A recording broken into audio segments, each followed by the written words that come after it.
Welcome back to Chuck of All Trades. Today we will be learning how to make a Scotch-style whiskey.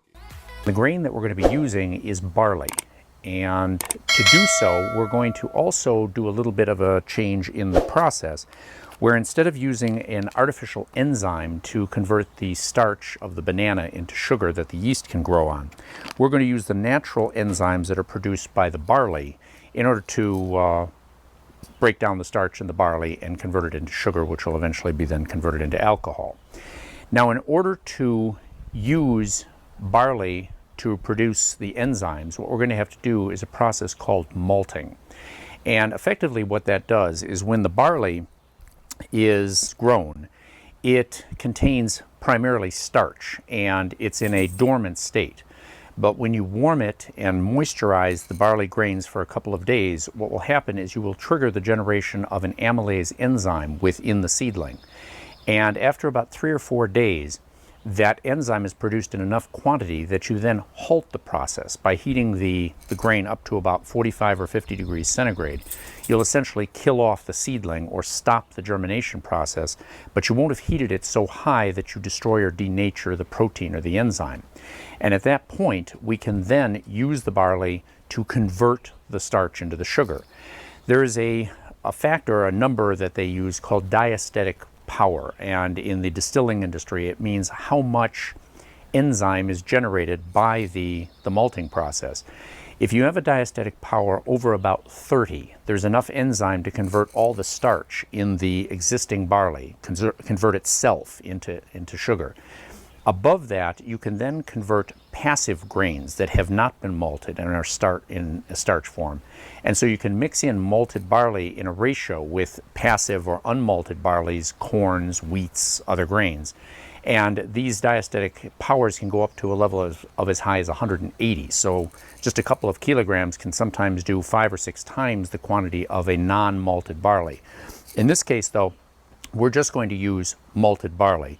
And when I went into the local brew shop to pick this up, I also had them do something called milling, which is to break up the fragments, these seeds, into a much finer fragment, or almost a powder, that makes it possible for us to get the water in the process of converting the enzyme into the grain, into the starch more readily.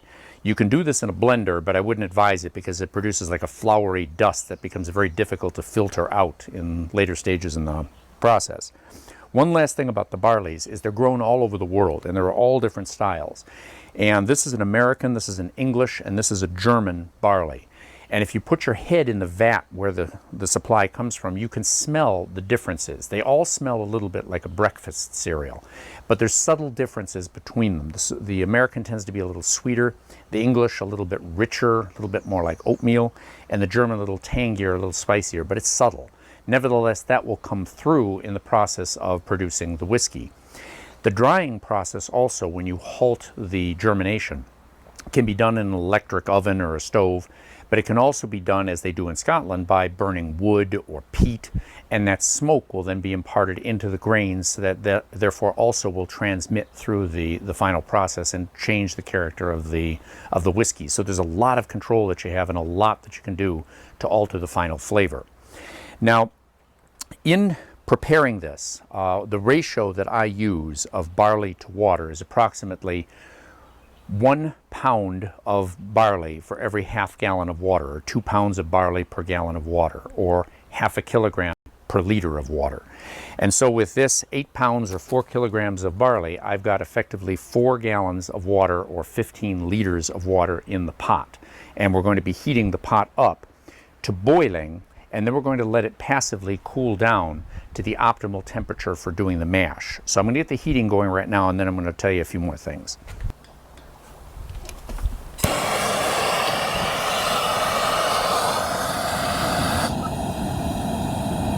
Good. Let that burn. Now, as you can see inside the pot, that amount of water is not very high, but it also is a good idea to have a lot of extra room above there, because you'll get some foaming, you'll be adding the barley, you'll be adding instruments in there, and so you don't want everything slopping over when you're moving this thing around. Now, part of the reason I'm going to bring this to boiling and it's not particularly necessary to do that, is that you want things as clean as you can practically make them. And you shouldn't get OCD about it, because the fact is you cannot sterilize the barley. The barley is going to come in tubs, it's going to be clean, but it's impossible to sterilize it, because if you were to heat it to that point that you could remove all the bacteria or the yeast that may be present here, you destroy the enzyme. So keeping things clean, not making things any dirtier than necessary is a good idea, but you're going to use another little trick to help to try to make sure that what you end up with is what you want. And that is, you're going to follow a little chemistry rule, which is the solution to pollution is dilution. And so if we can overwhelm any kind of foreign bacteria or yeast with the desirable yeast, it will eat up all the sugar, it will produce the toxic alcohol from a bacterial point of view so quickly that the other living items that are existing in the pot just can't get a toehold. So what we're going to do is we're going to add some yeast and sugar to a preliminary mixture here and give it a chance to kind of bloom and grow while we're doing the other process this afternoon. So in about a half a liter of warm, tepid water, I'm going to add about 100 cc's of just table sugar.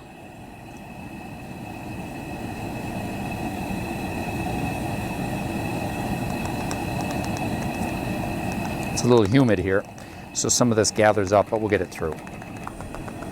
And then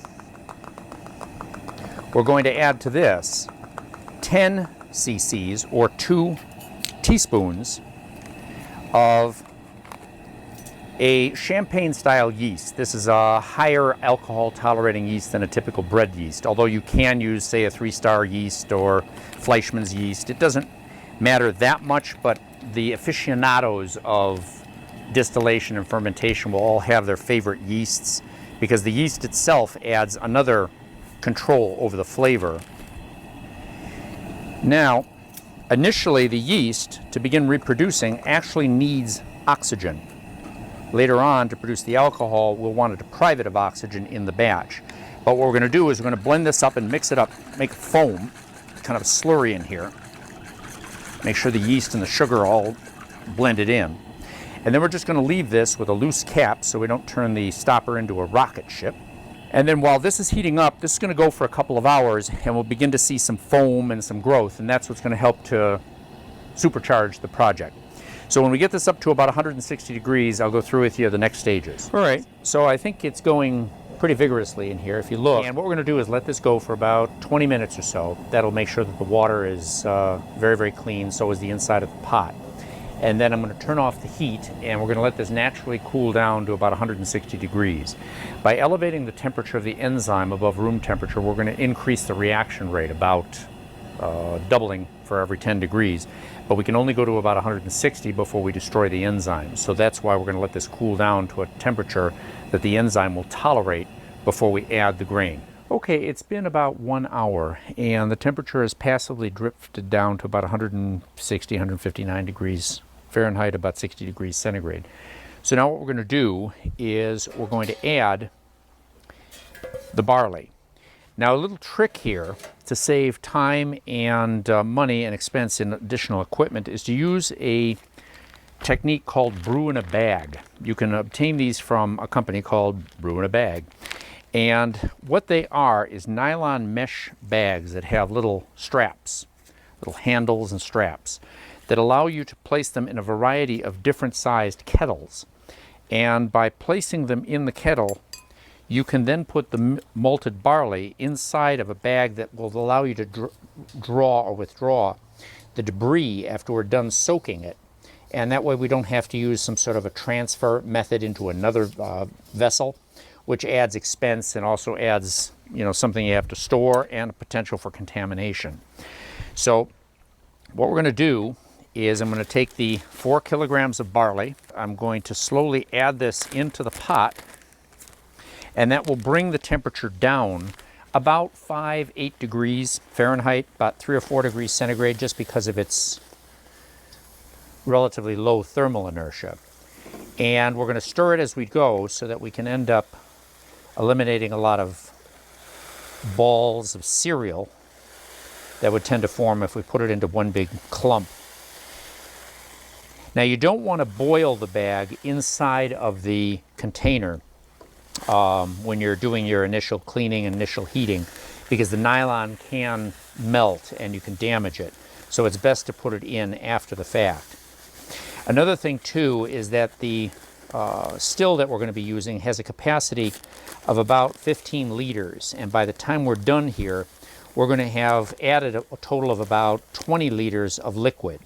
But some of that liquid is going to be drawn out in this moist barley. And also at the end, when we're done with the fermentation, we're going to end up leaving behind a couple of liters in the bottom that have the yeast in them. And we don't want to have that, that cloudy mixture at the bottom of this container inside of the still. And so you're going to end up losing about anywhere from about 10 to 15% of the total volume of liquid that we're adding in waste within the process or in the containers. Now give this a good stir, and then what we're going to do is we're going to give this about 90 minutes to work.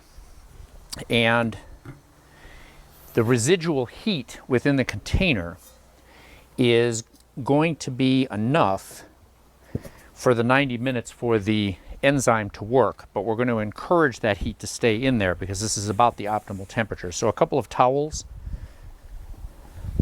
put over the top of the container with its large volume and relatively low surface area.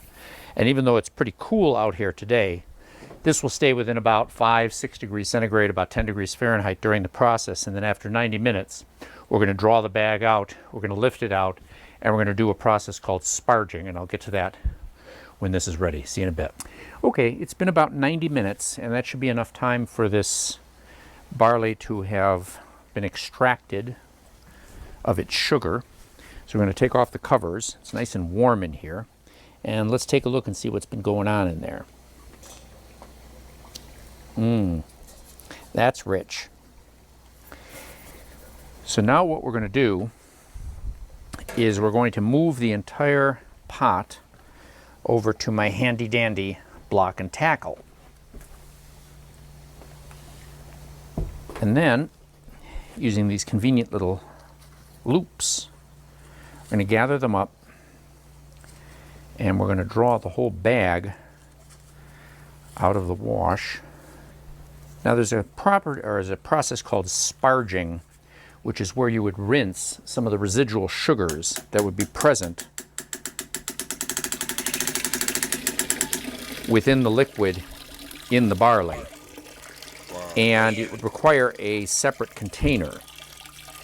But we're going to take advantage of the fact that the liquid is already still too warm to be able to pitch the yeast. So we're going to let this hang for about 4 or 5 minutes, and then I'm going to rinse it with some nice cold water.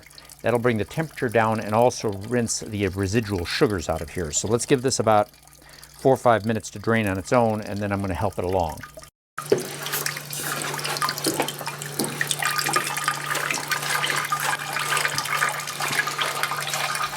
All right, we could let this go forever, but I think we've gotten the majority of it out. And now what we're going to do is a poor man's sparge. We're going to rinse through the barley with some ice cold water. Now again, we'll give this about 3 or 4 minutes to drain, and then we're going to go ahead and I'm going to measure the specific gravity of this, and that's going to be called the OG, or original gravity. That'll determine how much sugar we've got to work with, and then after the fermentation, we'll measure the final specific gravity. That differential is the loss of sugar into a lower density alcohol, and that'll take several days, but I'll demonstrate that just as soon as we get a little bit more of that mixture out of there. All right, that looks pretty good. So what I'm going to do is I'm going to transfer and just gather up any of the waste in this little waste bucket, move this back over to a convenient location. Then what we're going to do is I'm going to measure the specific gravity of this mixture. And the way to do that is going to take our little float, our hydrometer, place it in here, and as you can see, this represents the amount of alcohol or sugar and the density of the liquid in here will determine how high this float sits in the water. The denser the liquid, the more of this is exposed and the higher the original gravity. So we want this thing to be way up in the air with very little of this submerged, meaning we have a very dense mixture. So go ahead and pull some of this up.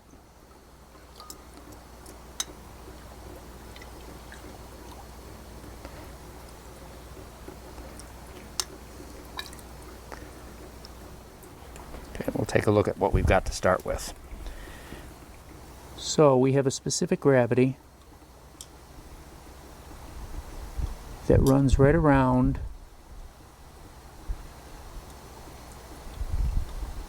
7% alcohol. Eventually we'll get 7% alcohol with an initial specific gravity of 1.060. Now you can make corrections for temperature and a whole bunch of other little details, but that's roughly where we're going to start. And we'll hopefully find that when we're done with the fermentation, this thing's going to sit way down there as the sugar is converted. Now, we're going to go ahead and take the yeast that's had a couple of hours to do its thing, and we're going to mix this in to the barley water.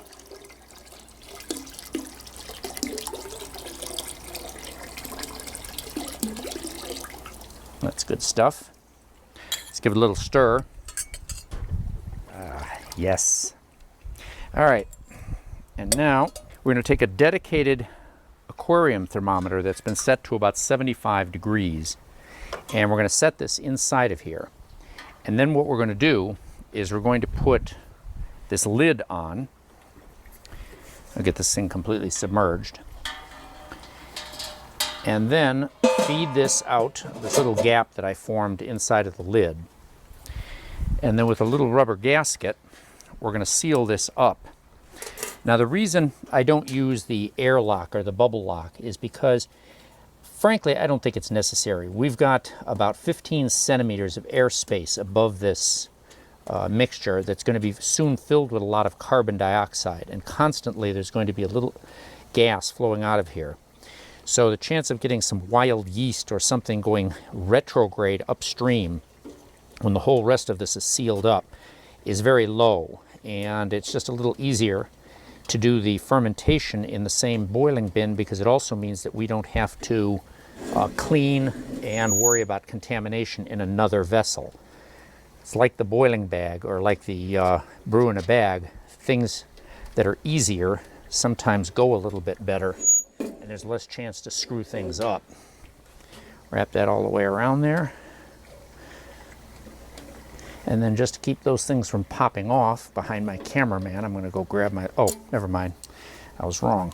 I've got it right here. A little clip there. Now we're set. We'll plug this in, put this in a convenient location. For the first 2 or 3 days, there's no reason to even look inside of here. But what will happen is after about 3 or 4 days, the bubbling and the churning and that very sharp smell of carbon dioxide that you'll smell coming out of that little port will begin to dissipate. And so if you sneak a peek in there, you can take another sample of the liquid and you can see how the density is going down. When the sharp smell disappears, when the bubbling disappears, or when you see that you've reached a plateau where you're not getting any more conversion of sugar into alcohol, it's time to stop the process. In theory, you could let it go for weeks because you've essentially used up all the sugar, so nothing else is going to be able to grow in there, even if you inoculated it with some bacteria or some other yeast. And in addition, the alcohol is pretty bactericidal, even at least bacteriostatic.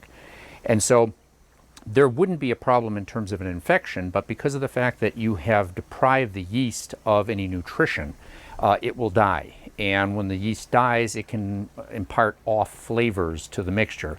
So once you're pretty much convinced you've got the complete conversion, then it's time to go ahead and transfer this into the distillation, and that's what we're going to be doing in the next video. Now, thanks for watching. If you learned something from the video, don't forget to put it in the comment section, and don't forget to subscribe.